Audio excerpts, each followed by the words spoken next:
Hi, welcome to the Dream 10X podcast. I'm your boy, JC, James Capel, and I'm here with my guest, Jeff Hoffman, serial entrepreneur who's been extremely successful. And as you know, part of Dream 10X's modus operandi is to talk to people who have been wildly successful in their lives to learn more about how they achieve that success. I myself have been an employee for over 20 years, and I've been looking at the possibility of becoming an entrepreneur myself. And I'm looking out into the world to see people who have done similar things and try to talk to them so I can try to learn more about what it's like to be an entrepreneur. And that's why I'm sitting here with Jeff today. Thank you very much for sharing your knowledge with me, Jeff.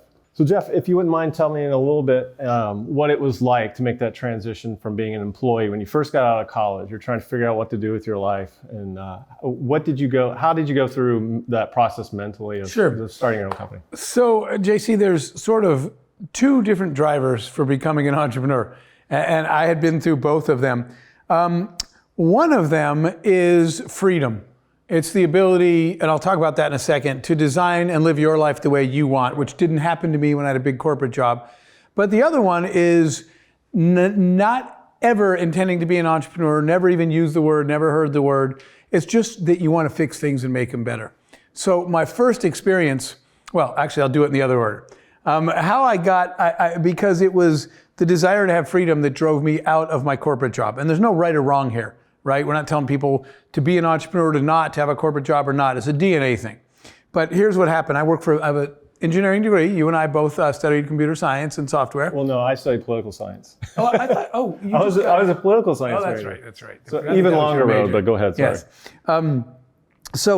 I studied computer science and I got a degree because this is what everybody tells you to do, to go get a job at a good company and get a good paycheck. Right. So writing code was a good job.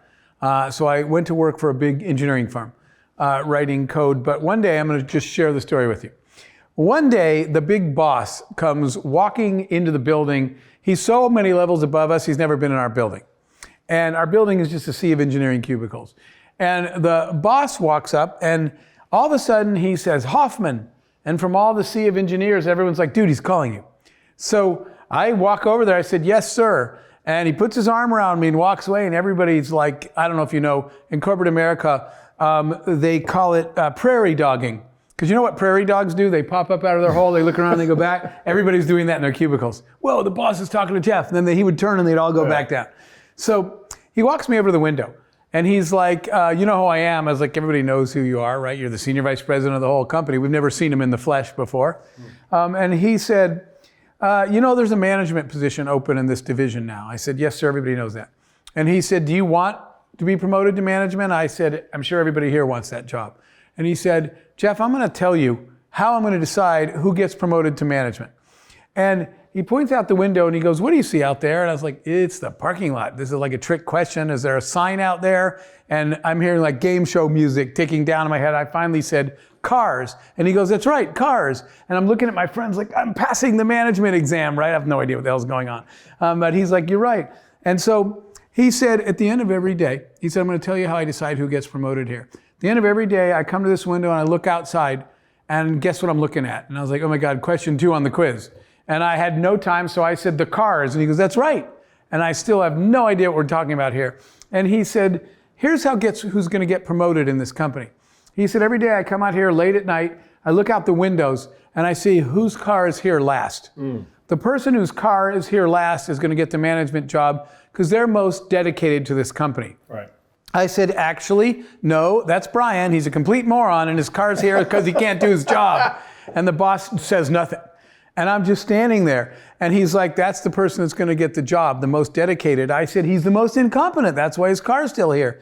And he just paused. And he said, "Did you learn something today?" And I said, "Yes, sir." He said, "What did you learn?" And I said, "I'm just going to buy 2 cars and leave one here." Okay, that was the end of my career. Literally, that was the end of my career. He got furious. He marched away. All the little prairie dogs were doing this signal to me: "You're dead, bro." And he said, and he walked away. He said, "You think that's funny?" I said, "Dude, that actually was funny." He didn't think that was funny either. I quit that day. I couldn't deal with living my life to make management happy. What I want to do is live my life to make customers happy. I want the freedom to focus on what matters.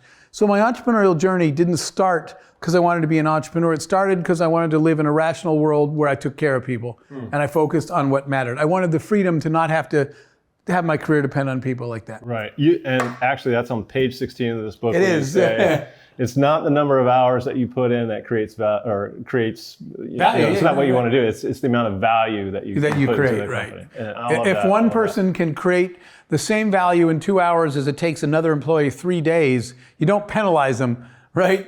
For not spending that, and that's what he was doing. You don't penalize them for not spending 3 days. You should be glad that he got it done that much faster. Love that. But one of the things that bugged me about what you just said is that entrepreneurship is in your DNA. Are you really born with that? So can you change that? JC, that is a really, really good question because I get asked that all the time, and I think it's 50-50. And I'll tell you why. You are right. Your instinct that there's something wrong with that, there is, because you can learn a lot. We wouldn't have written a book, right? I wouldn't do, as chairman of the Global Entrepreneurship Network, we teach entrepreneurship. That's what we do. That's what you and I are doing in a mentoring relationship and the masterminds we do. There is a big chunk of entrepreneurship that can be taught and can be learned. And it's like anything else. It's the people that have gone there before you, right? You want to learn from the people who have succeeded at what you're trying to do. Right. There's a big part of it that is absolutely teachable and learnable, but there's a part of it that I fundamentally believe is not. And that DNA is the DNA of risk. If you are, there's a saying that says being an entrepreneur is like jumping off a cliff and then trying to build an airplane on the way down. Okay? If that scares you to death, you'll never be an entrepreneur because you'll never jump until you have all the answers.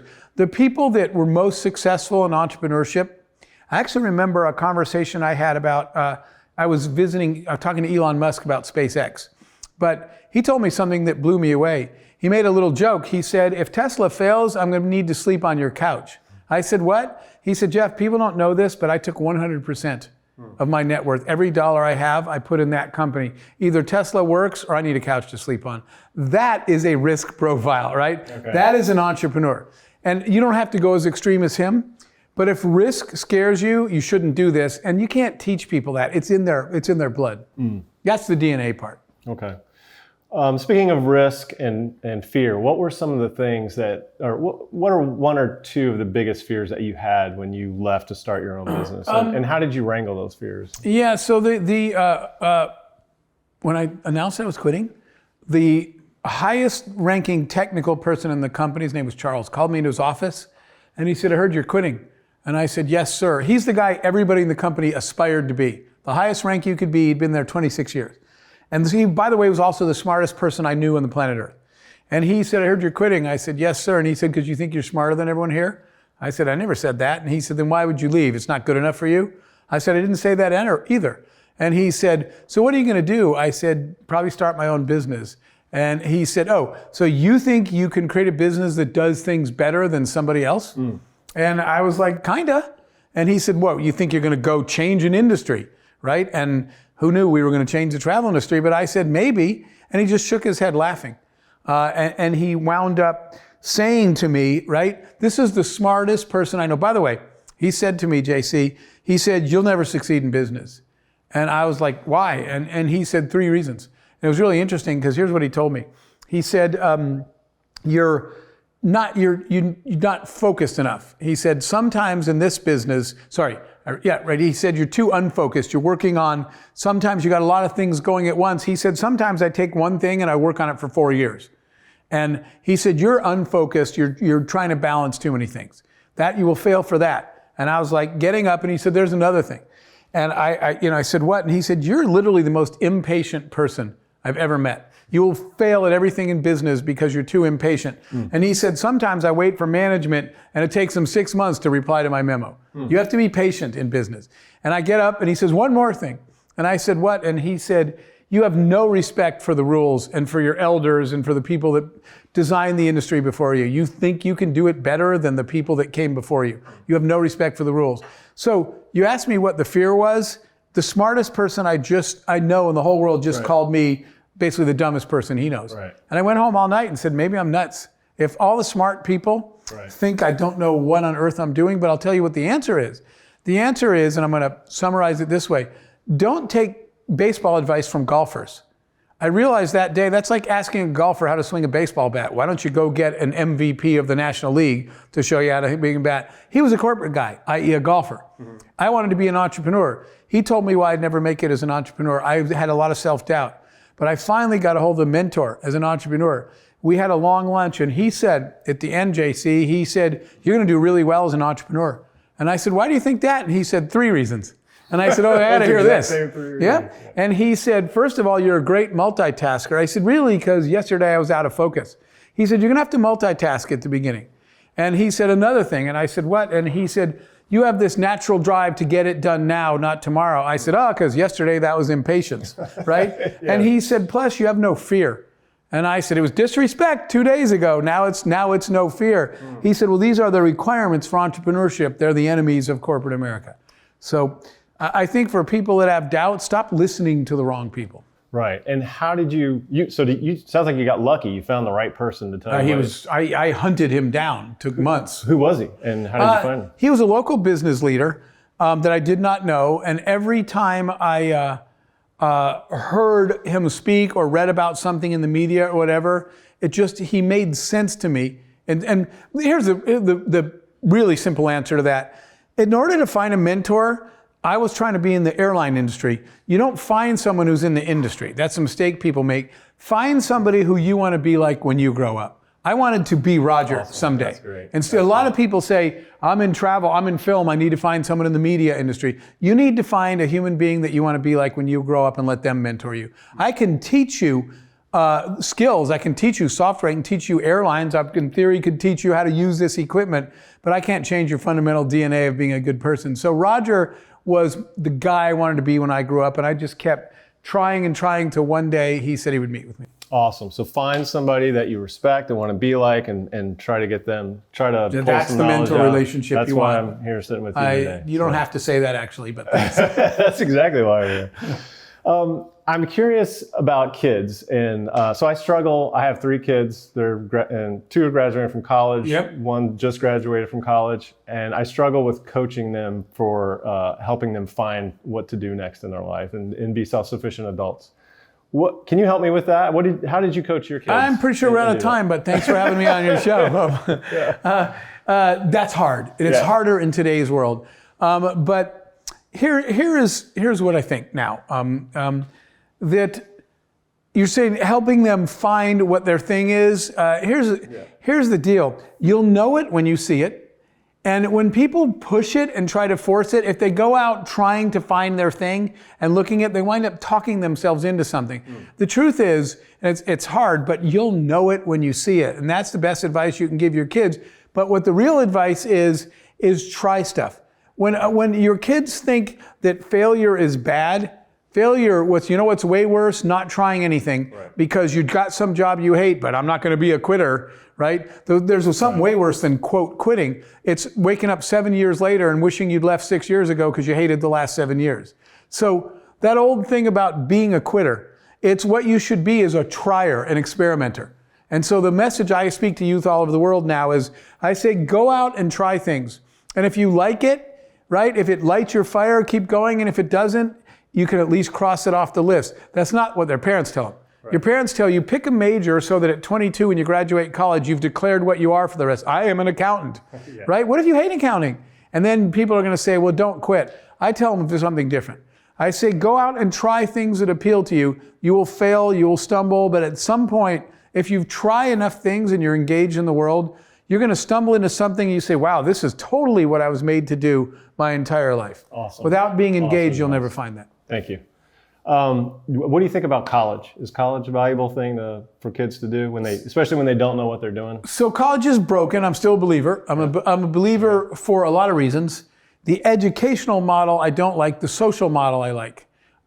There's a lot that you learn about socializing, about dealing with people. You have one of the last opportunities in your life, maybe to play on sports teams, to join a book club, there's lots of activities and things that do what we just talked about.